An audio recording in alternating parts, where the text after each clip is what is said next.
All right, welcome back to the Run.down post-game show here on the Strickland YouTube channel. If you're listening to this the day after the Strickland Podcast Network, I am Sam. I'm joined by Tyrese. Knicks lose. God bless your soul if you watch this game like us. Knicks lose 79-73.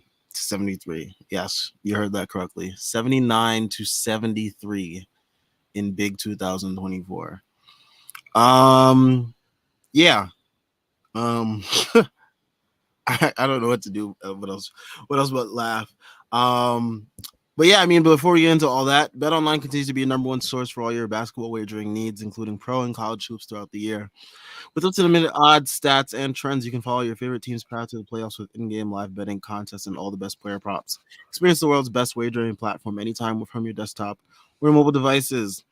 Head to BetOnline today to become part of the team, and remember to use promo code BELIEVE, that's BLEAV, for your 50% welcome bonus on your first deposit. BetOnline, the game starts here, and we also have a great new sponsor.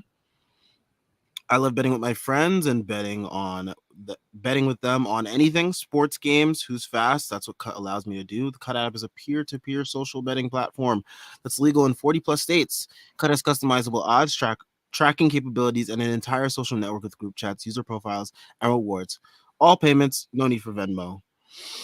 Use our promo code BELIEVE-NICKS, that's BLEAV, NICKS, for your 10% welcome deposit bonus. Don't forget that promo code. That's BELIEVE-NICKS. Cut.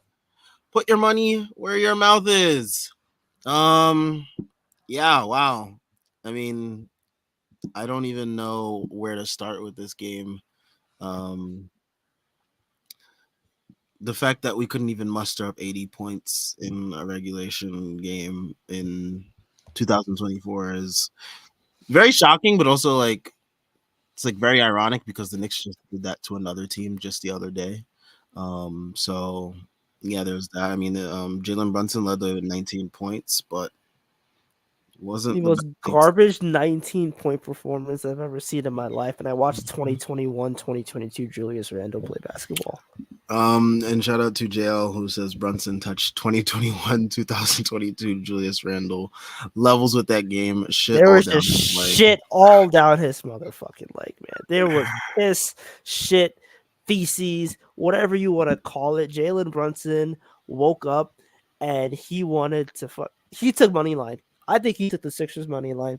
I think he needs to be investigated for crimes against fucking sport because he did not play that game like an honest, God fearing man. Maybe Rudy Gobert had a fucking point. I don't know. I look. I love him. Obviously, this is a one-time thing. I don't expect it to be a trend. But god damn, man. You let Kyle Lowry wet your ass up, bro. Buddy Hield and Kyle Lowry were taking turns on him. That's nuts. You're muted, by the way. Oh, shout out to Buddy. I had him for 4 threes today, by the way. So You yeah. thought about parlays in a moment like this, bro? Bro, if we're losing and we're playing that bad, my only hope is parlay. The Knicks were not saving my night tonight. That's one Yeah. thing for sure. Man. But yeah, I mean, this game was brutal. I mean, none of our guys played well, and that's like a rare thing. You get at least like one Nick that plays well, and like nobody could shots. It seemed like nobody did anything well tonight. It's just like, yeah, I mean, I don't know what you take away from this game. Like, it's just a waiting game at this point, in terms of waiting for OG to come back, waiting for Randall to come back, waiting for maybe Mitch to come back, but like. I don't know, man. This was brutal. I mean, the fact that the Sixers played as bad as we did, but just hit like just that many more timely shots, and it was very annoying. Um, but yeah, this game was awful. Like, I don't even know what to really say. Like, we let Kelly Oubre and Tobias Harris both get double doubles on us. Buddy Hield splashing 4 threes. Um, Paul Reed hit a 3. Like, man, this was just bad all around. Um, I really don't know. Like, what the hell else do we talk about for this game? This was so bad. Like, that's not even Okay. like. a real takeaway from this thing. I mean, like, The takeaway is Tom Thibodeau doesn't understand that spacing equals good in 2024, man. Like, look, I think Precious has been a really good player for the Knicks and a he needs very to be vital. playing 5 minutes. He is strictly a 5. He is strictly a 5.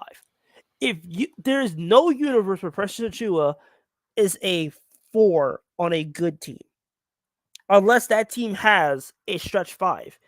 And we don't have a stretch 5. iHeart can do stuff out of the top of the key, but Blind Pig is not a way to substitute for having somebody who can legitimately space the floor from the 5 spot.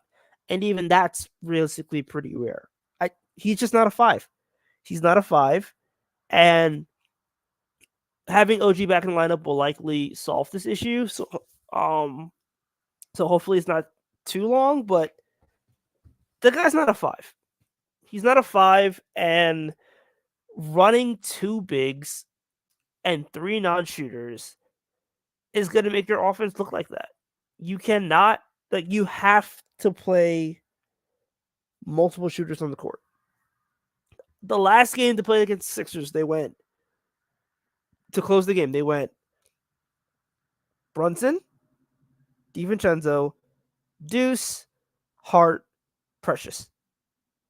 I don't know why that wasn't a plan tonight, especially when I think their closing lineup was Kyle, Tobias, Kelly Oubre, Campaign, and Batum. Like, I get it, you're gonna be undersized, but like Tom Thibodeau just thinks rebound, rebound, rebound, and that's how we're gonna win the game. And it's like, bro, you're out rebounding them. It doesn't matter. We can't score. He needs to embrace spacing. He needs to embrace like having space. And I appreciate the fact that he's been doing more action. Like he's been running Jalen off ball. Jalen's been looking like Steph Curry the last month and a half. The way he's been running off ball. Like it's constant motion, constant cutting. He's like, and people just think it's ISO. Like, no, we're not an ISO team. Like they have been incorporating movement into like basically all of their sets going on the court. Like iHeart is essentially become the playmaker in the half court. And despite that, it doesn't work when you don't have spacing. You need spacing.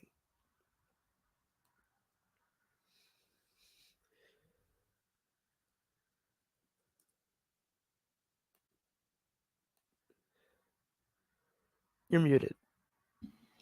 Oh my god, I keep forgetting I'm muted.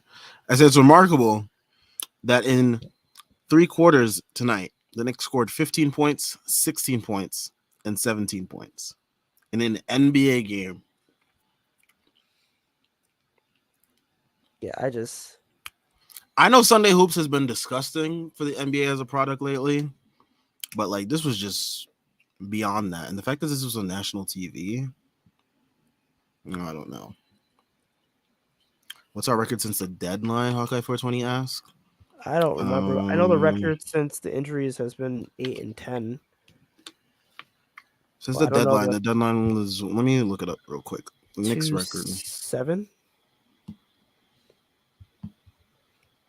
I think they played the Pacers. No, I think it was the game before they played the Pacers. I mean, they're 4-5 since the All-Star break, and we played like 2 games before the deadline. It's probably like 4-7. Yeah, it's not a good record. I mean, granted, we're ravaged by injuries and it's been inconsistent lineups and stuff like that. But yeah, which like again, you can't do anything about the injuries, but like you can't put yourself in a hole like that, especially knowing how shortchanged you are. And it just kind of feels like Tom Thibodeau's desire to have rebounding on the court at all times is what's going to lose them games because their offense is so dreadful. And this is a problem even when the Knicks get healthy, because if you remember in that stretch where like the Knicks were destroying teams, it was on the back of their defense. Like their offense in that 14-2 stretch was bad until like the last week where they blew out 3 teams in a row essentially. But like their offense is not good, and it kind of feels like we're going back to this thing where it's Tom Thibodeau doesn't prioritize spacing, and that's what's gonna lose us a lot of games at like the minutia level where it's like, great, you won the rebounding battle and you have size. It doesn't matter if you can't score. Schwinn has joined us. Schwinn, your thoughts on tonight's atrocity? I mean, if you just can't shoot and you turn the ball over like that, you're going to lose games. Like, it's really not much more complex than that. I thought Brunson was terrible tonight. I tweeted it out, I don't know, maybe sometime in the third quarter. I was thinking it during the first half. I thought he was awful tonight. I have no idea what the fuck was going on with him. Like, you know, whatever. He didn't take any pull-up threes until I want to say, I think he might have taken 1 in the first half, and then he took 2 in the fourth quarter. He missed all of them. That's whatever. But like to me, I think he's getting way too fucking focused on officiating. I think it's been constant, like since that Houston game, especially. It just feels like every fucking play he is crying about the officiating. And I get that, like, that's what star players do. And Brunson is a star now, so he feels, I guess, I don't know, maybe more comfortable doing it. But like, I thought tonight it got the better of him in a lot of ways. I just feel like, dude, there are times like you're a great mid-range shooter, right? So when you get into the mid-range, I don't need you desperately searching out contact every fucking time you're in there and then bitching you're not getting the call. And quite frankly, I'm just going to say this. I did not give a fuck if he wasn't getting calls tonight. They weren't giving the Sixers a bunch of calls. It's not like they were calling the game one way and then the other way was totally different. No. Like, they're calling it, they're like, it's time to adjust because guess what happened? Apparently, over the All-Star break, Adam Silver was like, wow, scoring is really out of control. Maybe we should do something about this. And now the refs are not calling every fucking piece of contact that occurs.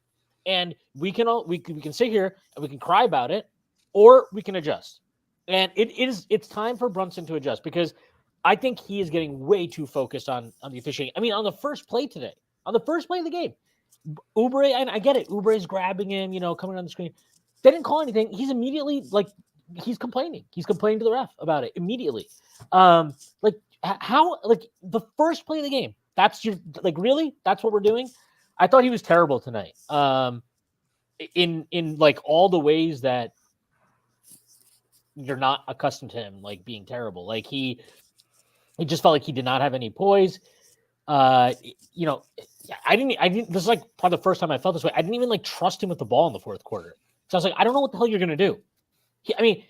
There were multiple times, even in the fourth quarter. There was one where Precious drove in after a swing that Brunson made to him, drove into the middle of the paint, and then kicked it back out to Brunson. It's a wide open 3 from the top of the key. That is a shot you want Brunson taking 100 times out of 100. And then instead he waits. Oubre recovers, then he has to drive. I don't even remember what the fuck the end of the play ended up being. I know the Knicks didn't score because I was upset about this. But there was just so much of that tonight. And it wasn't just him in terms of the pump faking on shots. Everybody did it. Josh Hart, you expect that. But everybody was pump faking shots. Deuce had a couple. Dante, whoever. I don't know. I was just listening to the MSG postgame, and apparently Alan Hahn's takeaway from this game was that the Knicks they punted on trying to score in the paint and just were launching threes. I think Philly was selling out to stop them scoring in the paint. They were clearly not. They were like, okay, Press Chua, you're out there. We're not going to defend you. Josh Hart, we will worry about you once you get the ball, and we're going to tell everybody on our team, hey, he's going to pump fake, and then he's going to drive to his left. That's what he's going to do every fucking time. And he did it every fucking time, basically. So, they knew the scouting report on this team. They knew exactly who to help off of. They knew who to not give a shit about. And Tibbs playing the lineups he did kind of made that obviously a lot easier for them. I just have a really hard time worrying about Tibbs tonight because nobody played well. I think Dante might have played the best. He didn't shoot well. I thought he played well. But I don't think anybody played well tonight, really. I mean, maybe the bigs, they were pretty good defensively. Precious had good moments. But, nobody really had a game that you're going to be like, man, this one, what a good game from him. That just wasn't there tonight. You can look up and down the box score, it just wasn't there. And the turnovers to me, yeah, maybe sometimes you can be like, well, that's what happens when the spacing sucks and blah, blah. I thought so many of those turnovers were just dumb plays, just bad plays, bad reads. And, would I have liked to see Bogdanovich more in the fourth? Yeah, I probably would have. Not probably, I would have. I would have liked to see more of him in the fourth. Do I have any way of believing or knowing that not doing so would have won us the game? Like, I don't. And maybe it would have. Maybe it would have. Maybe that's the thing he should have tried tonight. And I agree, he should have tried it tonight. But you score 73 fucking points. I'm sorry. Like, I'm not even in like the fucking same zip code as talking about the coaching decisions when your team scores 73 points. That is about players. But by far and away, that is about players. Like, there's a fucking play right at the start of the second half. Brunson hits Hartenstein underneath the rim. Hartenstein, there's like somebody at the rim. I don't even know who it was. Probably fucking Paul Reed or Mo Bamba, whoever the fuck it is. And maybe it'll be a tight finish, but you're a 7-footer, so just go up with it. Instead, he pump fakes, brings it back down, then he has to swing it back to Brunson. Brunson probably could have shot a three, decided not to, and then they get up. I think either they turn the ball over or they miss a shot, which, I mean, that's a good chance. It's one of those two outcomes based on the performance tonight. So, like, it was just a terrible game from the players overall. And yeah, if you want to sit here and talk about like Tibbs issues with spacing and blah blah blah, sure. But that was not even, to me, like, I'm sorry, I just can't even get there tonight. I can't get to the point of like, man, if only Brunson played like shit. Was Brunson going to magically like start not playing like a fucking asshole the second Bogdanovich was at the 4 instead of Precious? I have a very hard time believing that, because he played pretty shit the entire game. I don't know. I just can't really get there. I will say the one thing I would suggest maybe they could have tried was maybe like, I think the last time they played Philly, they kind of closed the game out with Brunson, Hart, DiVincenzo, Deuce, and a big. I don't even know who it was, Precious or whichever big. I thought that lineup would have been nice to see it at some point. But again, like, I just, Deuce played pretty like chicken shit tonight. Gonna be quite honest. I thought he played pretty scared. I don't know what the hell he was doing at any point, really. But yeah, I mean, there was a lot of that the entire way around. So, yeah, I don't know. I just can't really get to the point of like worrying about Tibbs coaching tonight. Yeah, I'm not really blaming the coaching on this performance, but I do think that like the philosophies that he has are still very prevalent, and I think that's kind of my takeaway from it, where it's like I'm not going to blame the coaching for this, but I also do feel like if you know that like your players are shooting in a phone booth, at least try to make it easier. And he's never going to do things to like make offense easier. He's going to double down on we play better defense and the offense will figure itself out. And I don't think you can rely on that. This is only a concern if we don't have Randall, we don't have OG. In which case we'd be fucked no matter what Tibbs does.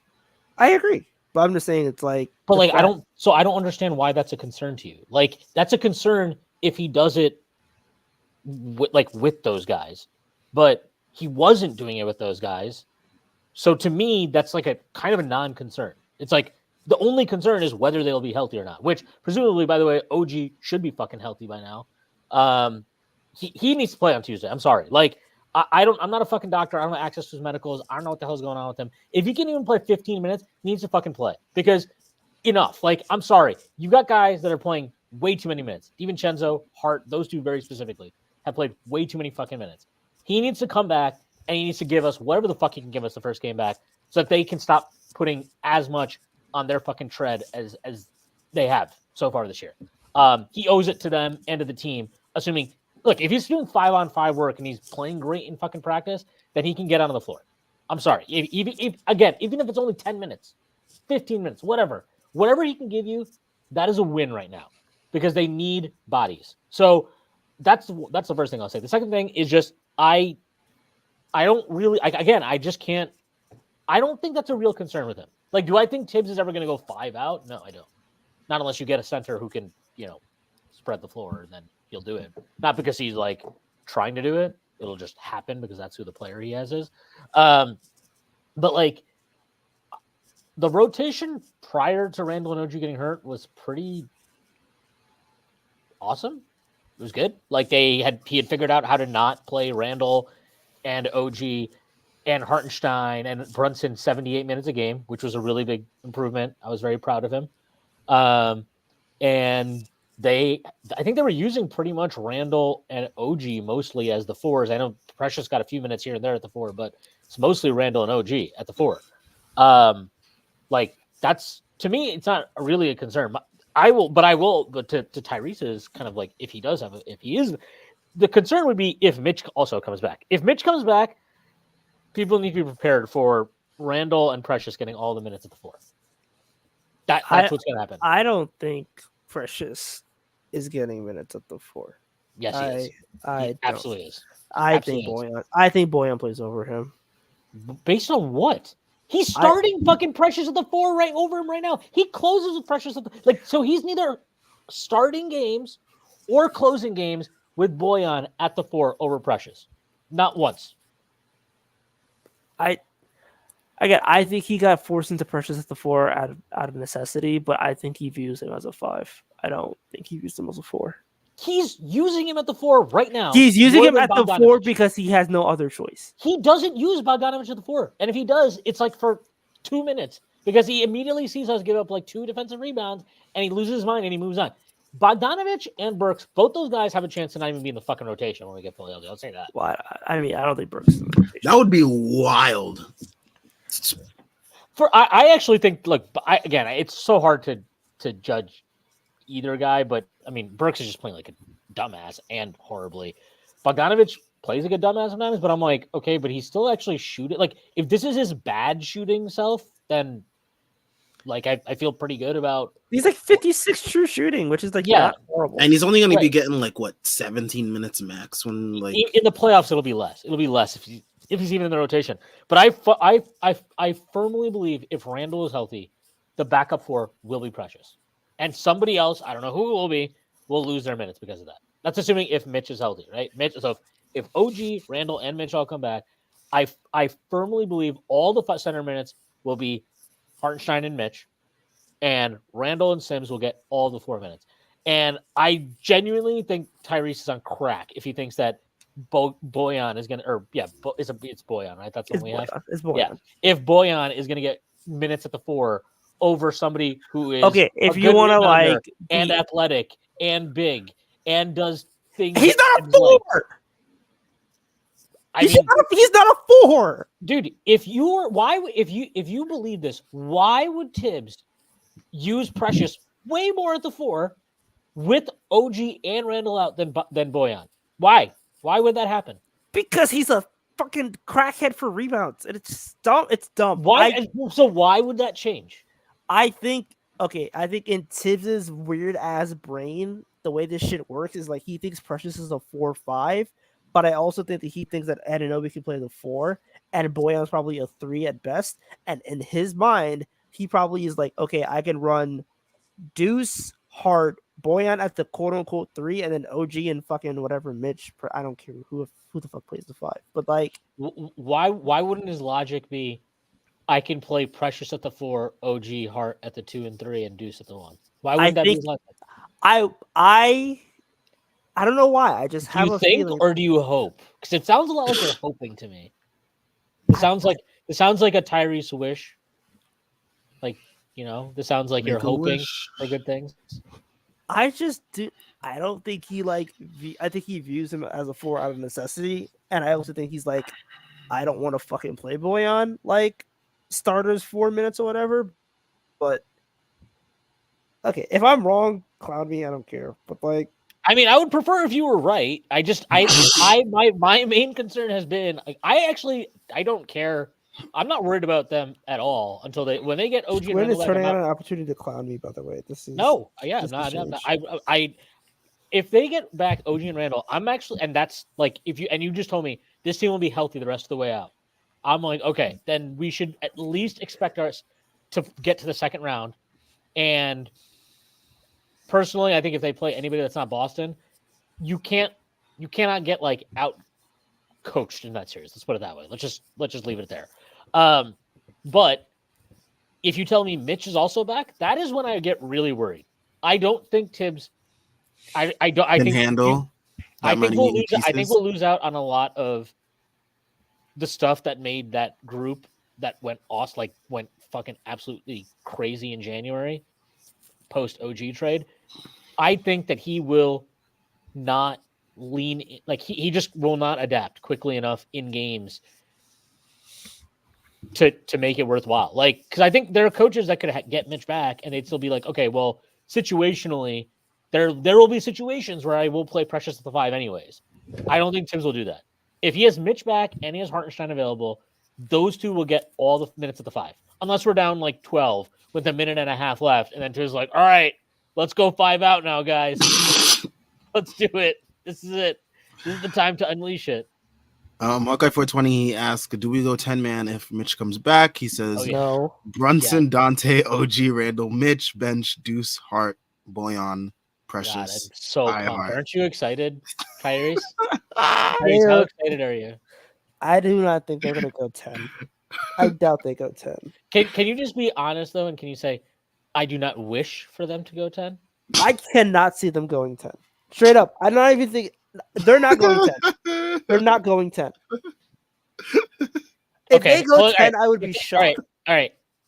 But you also think that the guy that he's been playing, that who led the fucking league in minutes in the month of February is going to get benched and Boyan will play backup 3. I mean, okay, to be fair, we literally saw someone like RJ Barrett get 34 minutes a night, and he fucking hated RJ Barrett. Right, but that's because RJ Barrett fits into a specific box of a thing that he likes. Exactly. I'm saying Precious fits into a specific box that he likes. He likes him at the 4. He likes it. I think he just likes rebounding and defense. And he'll play him at the 4 if he needs to. But I don't think he likes him as a 4. That's my point. He likes Josh Hart at the 2. He'll like Precious at the 4, man. This guy is insane. We know this already. This is it's what he is. It's you just have to accept it. That's why I'm not worried. I'm not going to worry about it until Mitch is back, because hopefully Mitch is back and you're right and I'm wrong, and then whatever. I mean, I still think that would be really stupid if he just at that point views Precious now as completely situational, and we know what that means for Tibbs. That means actually there are no situations where he will play. But I'm telling you that my biggest concern is Mitch coming back and then Tibbs having this full deck and figuring out how to balance it, because at his core, you saw tonight. Tonight he had limited options, right? But he saw this game unfolding in his eyes. He saw the Knicks score 31 points in the first half.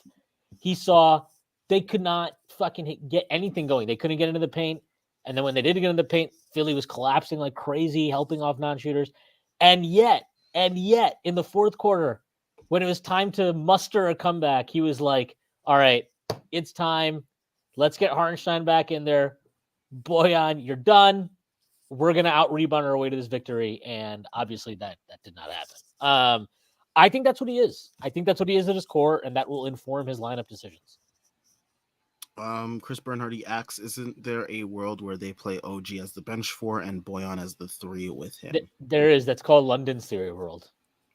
I'm telling you, it's gonna happen. I hope so. I think Precious is gonna. I feel like if Precious has a CTE flare up, I think he goes to Boyan. Well, Hawkeye 420 says he gets boards, he can score sometimes, plays defense, and he's a taller, blacker Josh Hart. No. Pause. He's Nigerian Josh Hart. He's Nigerian Josh Hart, but bigger. That's basically that. Pause. Isn't that what Tibbs that's his? If he could make a team, his team would be one Brunson, one Randall, and then a bunch of Josh Harts and Precious. Just a bunch of different sized versions of Josh Hart running around. That's it. That would be the team. Dude, Josh Hart was on he had the funniest game tonight where he kept doing awesome shit, but then he would jump in the air and throw some stupid ass pass. And I'm like, what is wrong with you right now, man? Was Clyde on the MSG broadcast? Yes. Yeah. Clyde and Breen did he have tonight? Green was a freaking cop during the freaking dude, squabble. always a cop. That block, the one that Hartenstein where he blocked Oubre, I saw that replay and I was like, that looks pretty clean. Like he hits the ball first and then Oubre like cocks his head back like he got shot. Maybe he made contact with him, but they were like, come on, it's obvious. He raked him across the face. And I was like, what the Must fuck be whiplash from that pedestrian crash. God. that Oubre sustained. And then that Oubre, like the one with DiVincenzo and Oubre, they were just like, they saw the replay once and were like, oh, come on. I mean, that's just, what is he supposed to do there? I was like, is this the Sixers? Is this like the Sixers? What are they? Are they on Spectrum, right? They're on Spectrum, I think. Is this the Spectrum broadcast? Like, is this Spectrum Philly? Is this like, did I stumble into a Flyers game or something? What's going on? Bruh, like, that was ridiculous. I don't know what's up with Breen. Breen's been spending too much time with Doris Burke. That's the problem. God. Jordan Bub says teams. He said it's Hawkeye it's ESPN Roger. It is. My bad. Go ahead. But Jordan Bub says teams 3-4 and 5-3 in the East all lost tonight. Teams 6 and 7, Philly and Indiana, only won by beating one of the other teams in the mix around them. 2 losses currently separate 4-8 in the East. Yeah, I mean, I think the main takeaway though is like people. I mean, they were talking about in the post game like, oh, this team's like really up and down. So now it's like they're going to be up and down until. Like, I mean, they need to get at least OG back. But even after OG gets back, I still think they'll be a bit up and down. They'll be better. But they'll still be a bit up and down because they have nobody else who can create off the bounce consistently. And, like, without OG and Randall, Dante can do it a little bit. But teams are really loading up on him now. I mean, Philly, like, he had a 3 in the first quarter. I think it might have put us up, I don't know, whatever it did. But it was a clean pull-up 3 he took because Paul Reed dropped way too far back. And Nick Nurse fucking lost his shit. He immediately called a timeout and was like, I don't know if he was talking to himself or what the hell he was doing, but he was like walking out. He like walked out all the way to his own, like underneath their own hoop. And he's like kind of talking to himself and like turned back. But that like, and he didn't get that look the entire rest of the night. He didn't get it once. Like they know that teams know that there are not a lot of guys who can create off the dribble right now. I mean, aside from Brunson, there's really nobody. Which is why it's a miracle we won that Cleveland game. But, like, I mean, that's just the reality. And, you see it. Like, tonight, like, oh, the Knicks were shying away from getting to the paint. No, they weren't. It's just that when they got there was a fucking wall there. And guess what? Shooting. Yeah. Yeah, well, and it's also, like, that's when a Julius Randle is nice to have. Because he'll be like, that's a wall.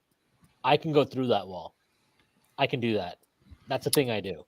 But they're like for real. The Knicks misses obviously paint scoring that can be at the rim, but it's also his mid-range game. They don't have that versatility without him. They're so dependent on the 3 ball right now. We don't know who we are at the elbow. No, we know exactly who we're at the elbow. We're nobody at the elbow. We're a blind pick at the elbow. Yeah, we're blind pick at the elbow. We are nothing at the elbow right now. But that's what it is. Like I mean, like the Hawks game where it's like, I mean, they didn't play great, but it's like if you're a team that's that dependent on 3-point shooting and you don't hit threes, you have a pretty good chance of losing a lot of you're going to lose games. This is the thing the Celtics have dealt with for years, and they're really fucking good. But because they don't GPT basketball now. Yes, exactly. But they don't get enough rim pressure, and they don't have enough diverse scoring in the mid range. So like there are nights where they're just going to shoot badly from 3, and they'll look like shit. And tonight the Knicks, they don't even have obviously as good a shooting right now as Boston.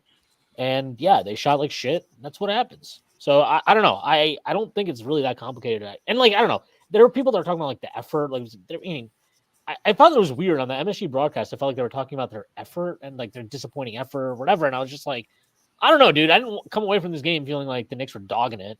They held them to 79 fucking points. Yeah. I don't know. That's not really indicative of a team that was fucking like at halftime. Wally's like, the Knicks got to match their intensity. I'm like, how is that your fucking takeaway from this half? He has to say generic buzzwords, you know? Because Wally is a generic buzzword. What? Serbiak? A white man from Long Island? Exactly. Wally Zerbiak is just your milquetoast run-of-the-mill Republican who just lucked himself into a job where he gets to talk about the Knicks. Bro, how did he get?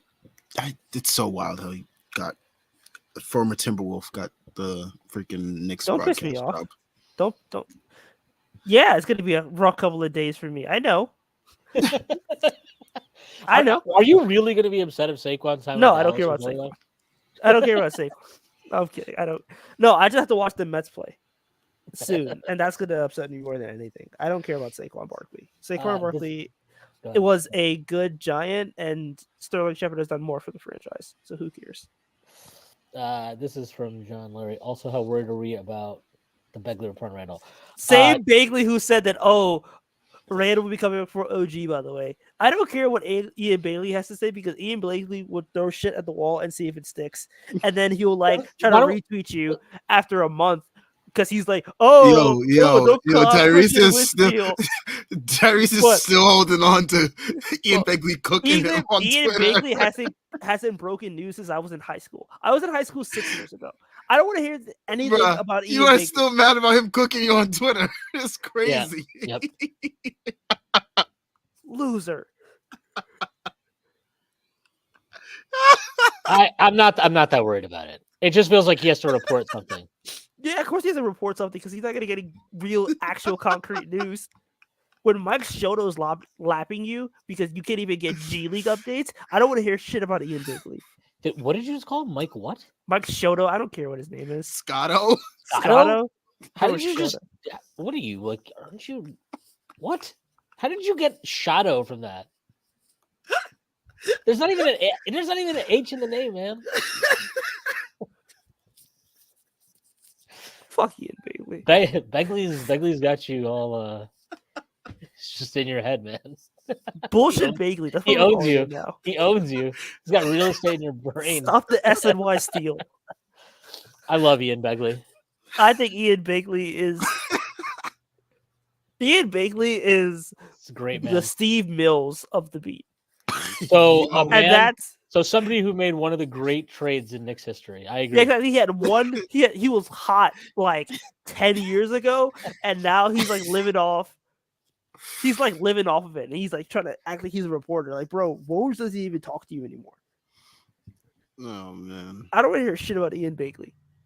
Man, how many months ago did he cook you? That it's still fresh. Media day.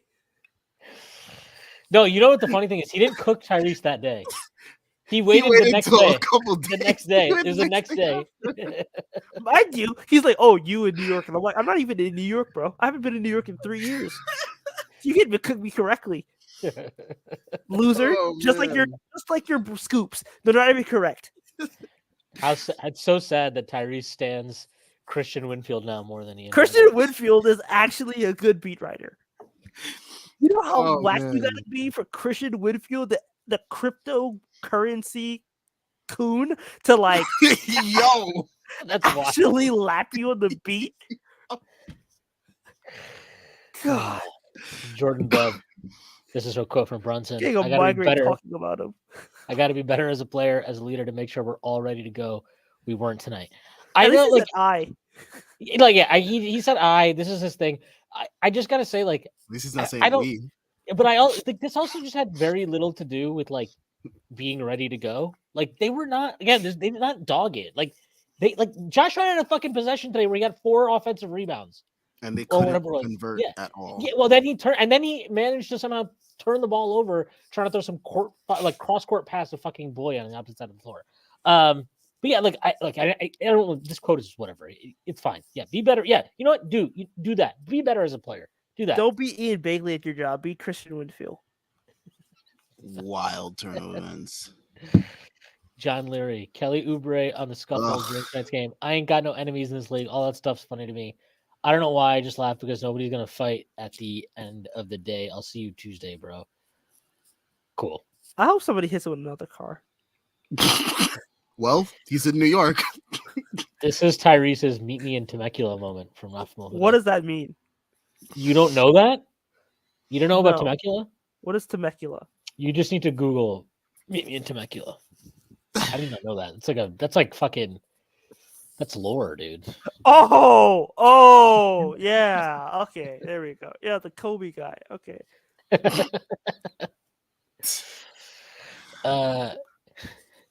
Bagley really called Tyrese Joakim Noah. Which is hilarious because he's legitimately Jared Jeffries.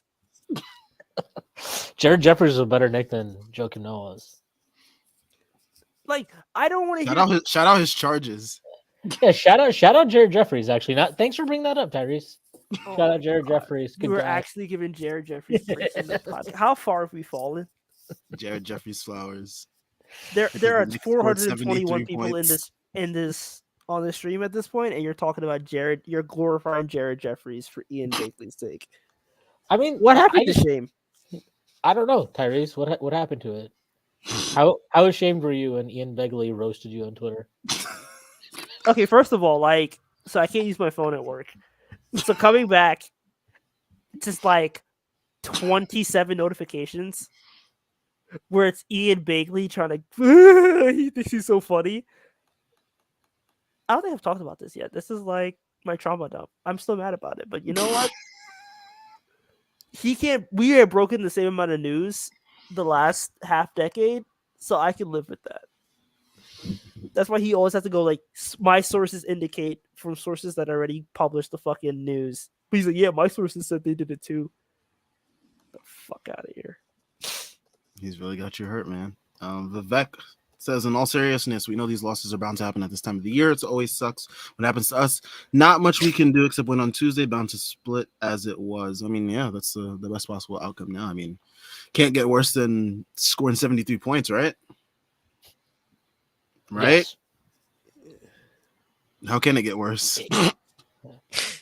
Josh Hart said in his unique game, asked in what way, he said we played like shit. Josh Hart with the nightly quotable. Tyrese, did your sources tell you that you got cooked by Ian Begley? Waiting to confirm. Chris Bernhardt, whose side are you on here? We're on the side of roasting you. The side I'm on. Yeah. I even was nice to you when we were talking about the precious of the fourth thing. So, you know. You know what? Fair. Hawkeye for today. We're not winning on Tuesday if OG isn't playing. I mean, I don't know. We already beat them once when OG didn't play. We beat them with Embiid and Maxey. We beat them with just Maxey playing. I think they'll be fine.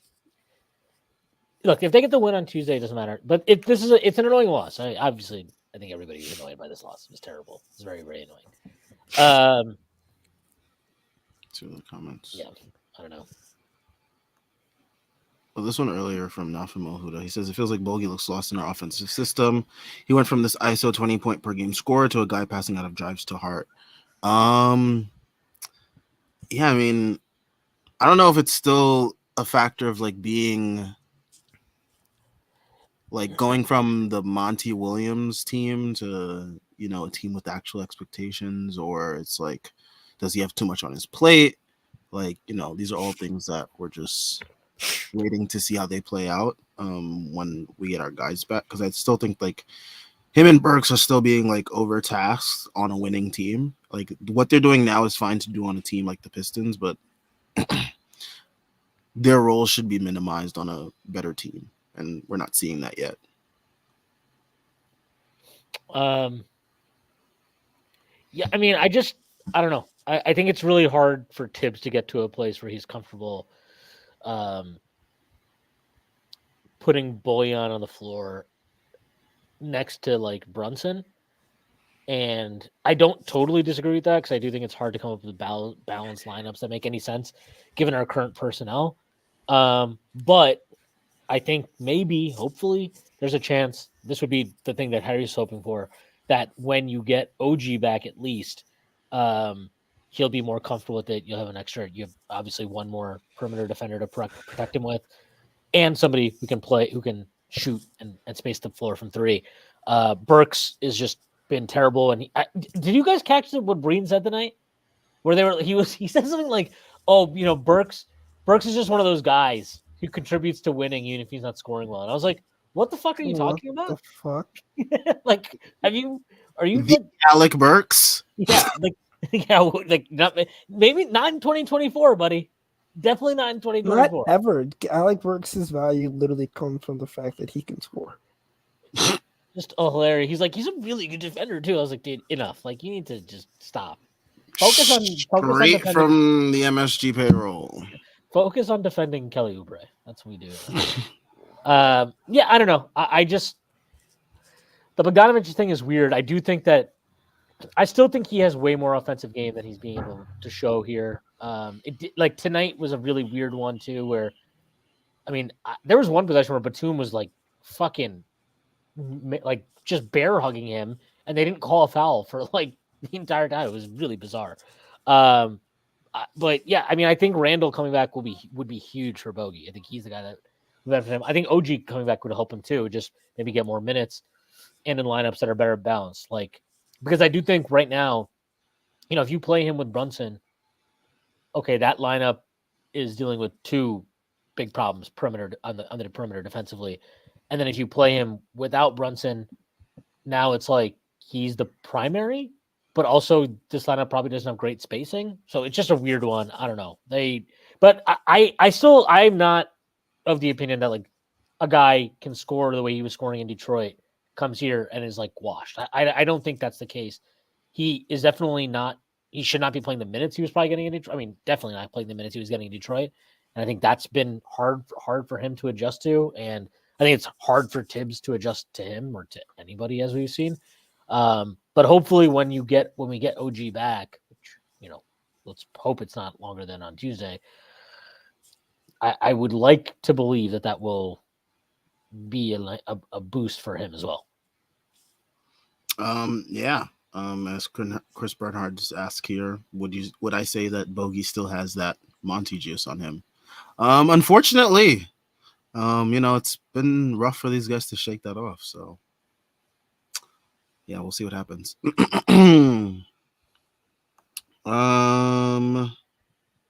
Wow. Walt Clyde Frazier says Roger Mason Jr. better than second stint Alec Burks. Walt Clyde Frazier, just so people know, not Walt Clyde Frazier, the announcer. Yeah. Walt Clyde Frazier, the person in this chat. That's commented. I honestly don't even remember Roger Mason Jr. minutes. Like I remember he existed on the Knicks. I don't remember my thoughts on those minutes aside from they were terrible. But this was pretty bad. Yes, pretty bad. Yeah. Man, I thought Alec Burks would be better than this in the second stint, but he's just trying to do way too much all the time. It's very, very annoying. And he's like, I mean, look, he's never been a great defender, but he's just so bad on defense. How he can't get a fucking rebound to save his life. It's ridiculous. He had like multiple times today where Oubre just bullied him and got rebounds over him. Nafi Mahuda says Sims pick and rolls tonight were painful to watch. Yeah, they kept trapping the ball handler. Then Sims didn't really seem to know where to position himself to be a release valve. They just didn't seem well coached on that, to be honest. Yeah, and that can fall on Tibbs, but again, I don't know. It was really weird. It's definitely really weird. No question about that. Judah Ben Scar, I think it is. He says Schwinn at some point on the broadcast, one of them also said a few years ago Burks was very impactful off the bench. Bro, he was a starter and he sucked. Wow. This comment is crazy. Jesus Christ. See, this is why you can't say Monty Juice out loud, because people are actually going to say that. All right. We don't need to read this comment, unfortunately. His Jalooper is nuts. Burks was impactful off the bench when he was a bench player, but yeah, he started. I don't know. That stuff is just fucking brutal to listen to. This is from Hawkeye. Burks has been an eyesore. Point Burks was unwatchable. I want to throw my iPad out the window watching him now. Boyan being inconsistent and helping that trade. Yeah, it's definitely not. And I would nice flex on having an iPad. Not that's a huge flex, but also don't throw it out the window. Don't throw it out the window. Don't throw that out the window. Those are expensive. Okay. Yeah, they're expensive. Don't do that. Depends on what sale you get them on. I forgot you have parlay money. So Wait, what do you like? All Do right, you have all right. parlays on iPads now too? No, what the hell? you have Saks Fifth money. All Like right, I'm broke and I Oh. can't relate. all right. I forget Sam exists to call us broke. Just gonna hop on Twitter talking about I cashed this $1,000 parlay again. Oh, woe is me. Yeah. Oh All God, I That's not lost 3 happening. parlays for $15 tonight. Even though you won a parlay like last week and it was like 5K, and you're like, ugh, gross. What? All right. No, it wasn't 5K tires. It was only $550. Okay, be nice. All right. Can we not like make things up? I swear, like I'm gonna go back to like the last year of your fucking parlays, and it's gonna be like easily 10K plus. Yeah, but And you got to remember that now that he has a wife, it doesn't go that far. True, but like he gets to go on vacation and shit. What? Like he's I haven't- outside. He's outside of these streets. You never. I haven't left my city/state in a while. No, cause like Sam be on Instagram like straight up flexing. All right. Jordan Now 12s on his feet. Now we're just lying for the public. He be in the fucking Louis Vuitton store flexing. All right. Let's just stop lying. This is from Chris Burner. So is that phrase now banned from the stream? Might be the first thing banned here besides that random guy yelling at Schwinn. No. That guy did not get yelled. He did. I just want the one person who was kicked from here did not get banned for yelling at me. He got banned for somehow turning everything that occurred on a basketball court during a Knicks game into a criticism of Emmanuel Quickley while also lionizing the contributions of Quentin Grimes at various points, who was awful for us this year, unfortunately. He's going to play apparently this week, so shout out to him for playing his 5th game for the Pistons this week. He could shoot under 27% from the field and 20% from 3 again. That'd be great. Hawkeye for still waiting for Sam to open a gambling Discord. Join the Strickland Discord. He posts some gambling stuff in there. That's the only place where Sam contributes is the gambling part of the Discord. Yeah, exactly. That's true. That is actually true. Judah Venture says, I hate being that guy with multiple players playing 40 plus minutes in entire halves. Sorry. For weeks, had to have been a factor in the offense looking so dead in terms of not much movement, energy, and offense. I don't know, man. I just think it happens over the course of a game. I think that Philly was pretty locked in today. And Brunson he did not. I don't think the offense was actually that dissimilar to the game against Orlando. I think Philly was more disciplined in their defensive game plan. Brunson was not on fire. And everything kind of flows from there. And also, look, Josh Hartman, was he 3 of 5 against Orlando from 3? Yeah, 3 or 5. He was he was like 1 of 7 tonight, I think. Yeah. DiVincenzo is in a little bit of a slump right now as a shooter. I know maybe that's because of the minutes he's played, but also shooters, just especially high volume shooters, are going to have stretches where they shoot bad for 5 or 6 games in a row. Just part of the kind of part of the gig. So we'll have to see how that goes. Omar just hopping on here because I heard we're shitting on Begley tonight. Ramadan Mubarak. Yes, Ramadan Mubarak to all who celebrate.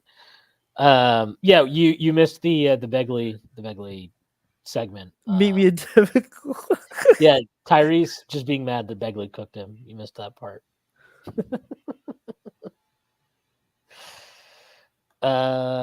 In the last 5 games, Bogdanovich has 11 points per game, 2 rebounds per game. Jesus, that 3-point percentage. Sheesh. 37% from the field, 28.6 from 3, and 92 from the free throw line. I don't know. How many minutes has he played in the last 5 games? 60? Fucking 70? Like, the sample size with him is so small. I don't know. I buy into like Alec Burks is cooked. I'm not there with Bogdanovich. I still think he has game. Oh man. It's been brutal. Can someone point me where I can find this Begley tweeted Tyrese? Yes, I'm sure someone in the chat can. I'll retweet it. I have it in my bookmarks anyway. How many? I feel like all your bookmarks are just like probably wrestling videos, though. No, right now, it's the part of my bookmarks where it's like all the Rock reaction videos because they're all hilarious. No, but I have it like deep in the bookmarks from like September, beginning of the season shit. You at your job at NYC. Get the fuck out of here, man. This shit wasn't even funny. Well, Clyde Fraser says Sam's wife looking a weekend in Connecticut. No, for real. He be in Hartford. All right. That's racist. That's actually racist. Hartford is. If anybody's from Hartford, I apologize in advance. Hartford sucks. Hartford sucks. Swear, Sam gonna be in the Hamptons this summer, bro. All right. Tyree's gonna do 10 minutes rock pro shitting on Begley. You can feel the mana.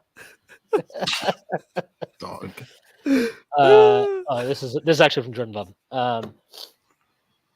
Josh Hart on tonight's loss. Missed shots, didn't get in a good rhythm. Turnovers were out of hand. It was a unique game. Yeah, I mean, they definitely did not get into rhythm.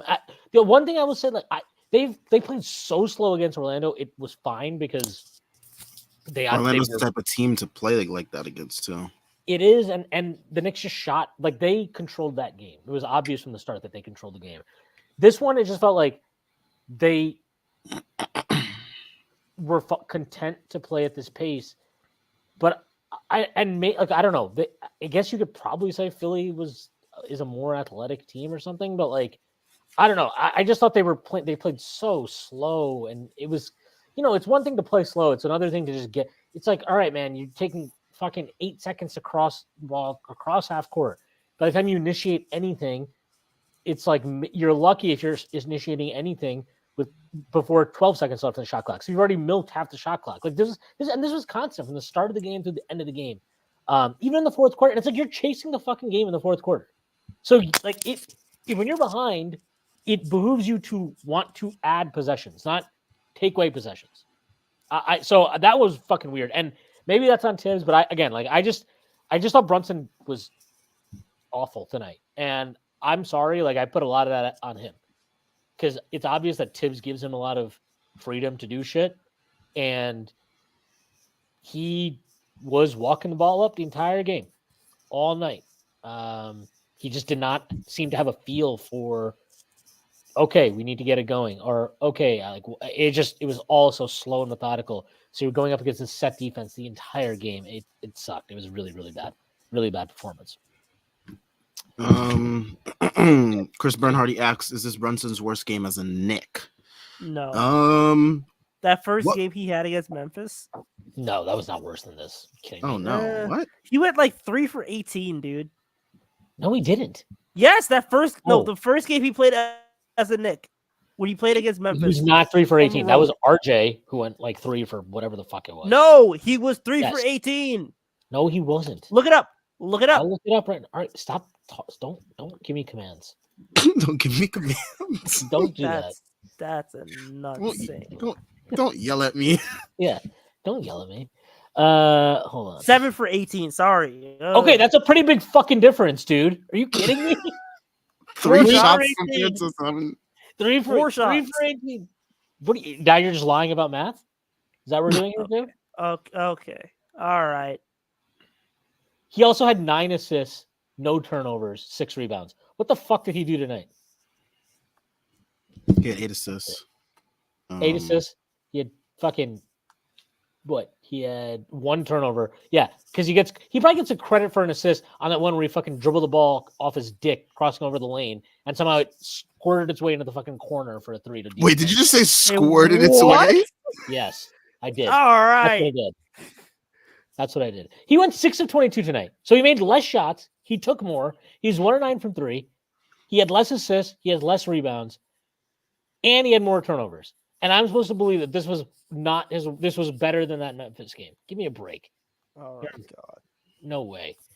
Not to mention, they didn't have fucking Maxey or Embiid. So there's no shot this is worse. There's no shot. There's no way. Okay, fine. All right. I'm sorry, Squirtfest. Yes. It should be. This is his worst game as a Knick. This, or actually an honorable mention, which will always be forgotten, would be OG's debut when Brunson was like 5 for whatever the fuck he was in that Wolves game. That was But awesome. He was like dishing like crazy, right? Yeah, he was. Yeah, he had 14 assists, whatever. Oh, I don't know. I gotta double check those numbers. We know Tyrese are just lying about just lying. I'm not taking this from a scorer, bro. I saw a comment here. Danny Mejia asks thoughts on the hashtag we done with the 90s. The Knicks apparently aren't. They're As you fighting should and- be, bro. Nobody cares about Michael Jeffrey Jordan in the year 2024. Former owner, I don't care about him as a basketball. The greatest basketball player of all time is alive and well and playing tonight. Right now, actually. See, it's funny when you say you don't care because then you say shit like this and it's obvious you do seem to care. So you're just lying. Oh, What's more foul? Tyrese saying Squirtfest or Sam's old likes at 2 a.m. where it'd be nothing but models? That's not even a thing. Yes, it was definitely a thing. It was definitely a It thing. was a thing. It's exactly not a They thing. said old likes. Sam's old likes. Yeah, now you're a family man. You're a family parlay man. My likes are strictly gambling and basketball. Sam be in church now. Tithes and offering. Anyways.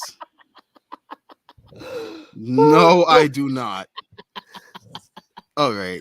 I think we are slowly getting off the rails here. Yeah, the season opener versus Boston is up there for that was a brutal game for a lot of Knicks players. That was a terrible Brunson game. They were all like feeding to like prove a point that they could finish over KP that game. Yeah. It was funny. RJ started that game off really badly and managed to do okay, but he had that issue. Randall kept doing it. Even like Hartenstein and Mitch were doing. I'm like, what? You guys don't ever try to like score over anybody. Why are you doing this today? The Brunson line from that Wolves game is just really funny. He had 14 assists. He only had 2 turnovers, but he shot 5 of 23 from the field for 16 points. I will say his shot looked like all of his shots tonight. They looked bad. Like some of his misses, especially you could see him from the side. I was like, oh my god, that's not even close. So pretty disappointing performance from him, obviously. Wow. Josh Hart has asked about how easy it is to flush a loss like tonight's to the Sixers. Jordan Bub. This is also from Jordan Bub. Definitely will be on my mind until Tuesday. This one will sit for a while. Yeah, we'll fucking just win. Maybe shoot. Can you shoot a normal 3? Can you shoot a normal 3? That is all I ask of Josh Hart. He has to lean to the side. Dude, he got one in the fourth quarter where he had an open 3 in the fucking corner. And then he waited for the guy to close on him so he could pump fake him. And then he took a step so he could fade to his left. Thinking so it's like a sidestep fading to his left 3, which he missed. It just take the normal 3, man. Please. What you call it? Okay, for 26 season opener, that was the only game that we legit had a chance versus Boston, but we lost because Randall and Brunson were garbage. Yeah, that was the closest. That's funny enough that it was the closest game that we had versus Boston, right? Yes. Wild. And just blew it. I mean, granted, it was because the Celtics had just formed recently, but IQ and RJ tried their best, though. Yeah, they did. And every other game since has been the same script. Hawkeye 420 says. Judah Ben Shar also says this was a vintage Randall 21-22 performance by Brunson.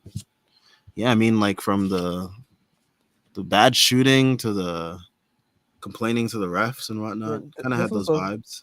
This was a legitimately RJ Barrett performance like 2 months ago. So probably without the assists. But yeah. It was just weird. It felt like the entire night he didn't know where the fuck he was trying to get to. Like the thing with Brunson that makes him so good is he like knows his spots as a scorer.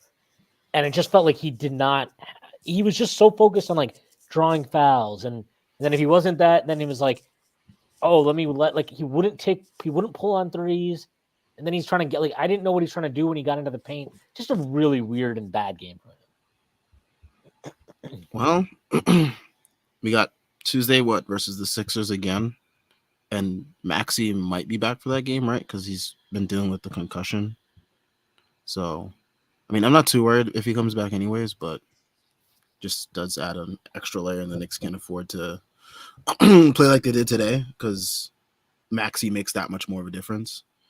But I think, well, we didn't talk about RJ so much, but I think what you call it, Brunson will be back to normal. Hopefully, OG's back by then. But yeah. I think OG just needs to be an adult and suit up. Like put on that damn brace and get in the fucking Yeah, lineup. I don't even think he needs a. No, he needs to play Tuesday. I don't give a shit what the fuck he needs to play, but he needs to play on Tuesday. Yeah, this team has very few bodies to give up. Brunson play like shit. Like I don't know. I just have a hard time being mad at some of these guys, and like they've been fucking gutting it out here for like what the better part of basically 6 weeks at this 2 point. months, almost, yeah. So, yeah, like guys that if he can play, if he can only play 15 minutes, if he can play whatever, play however much you can play. Hartenstein's doing it, right? Hartenstein's playing whatever he can play right now. So he needs to play for whatever that he needs to play with. All right, are we good? We're gonna be good, right? We don't need to talk about the game anymore. Yes, we're done. Shout out to everyone that was here. On our end, it says 457, but I'm not sure if that number's all the way accurate at this point. I think it's like the total views, maybe. I'm not sure why it's doing this. I have a hard time believing 450. If like what we can just say 457 people are in here. That'll make us feel good. So let's just go with that. Shout out to the 457 people that came to watch us talk about the Knicks after they scored 73 points in 2024. Make sure you guys leave a like and subscribe. Make sure you guys check out that is the number, the Twitter plus YouTube. Oh, shout out to the Twitter viewership. Make sure you guys leave a like, subscribe, and if you're on Twitter, jump over to YouTube. Leave a like and subscribe if you're new over there. We'll be back on Tuesday after the Sixers game. Hopefully the Knicks take a win there, get back on track. Hopefully OG Anunoby is back. We got links in the description. We got links to the site, merch, Patreon, and the Twitter. Make sure you guys are following us there if you're not already. And make sure you guys are following us on Instagram at thestrict.land. And yeah, everyone enjoy your Monday. Peace out. Peace.